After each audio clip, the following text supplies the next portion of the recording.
Hi, church family. I've been thinking recently about the closeness of God. We do not have a God who is absent or distant or unapproachable. Instead, we have a God who draws near, who sticks closer than a brother. Proverbs 18:24. And more than that, according to the New Testament, when we understand that Jesus died on our behalf and has restored the possibility of right relationship with God, then we can invite the Holy Spirit to come and live within us. That means that we don't need to go on a pilgrimage or climb a sacred mountain or go to the Dagobah system in order to hear from God. No, God can speak to us in that still small inner voice. Then it's simply a matter of learning to listen. Listening to God requires a sensitivity that we must work on over time.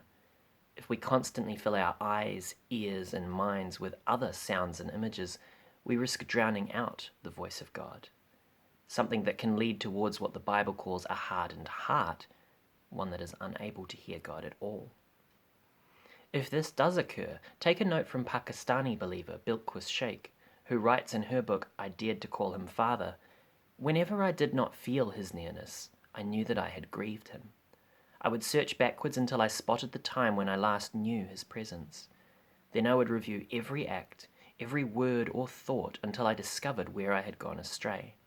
At that point, I would confess my sin and ask his forgiveness." Let this be our challenge for today, not to allow the Spirit of God within us to be grieved by our constant rebellion or by ignoring his prompting. God doesn't have a heavy burden or an uncomfortable yoke for us to carry, but he does desire that we learn to hear his voice and grow in communion with him. He is a wonderful and loving God, and he will be as close to you as you allow him to be.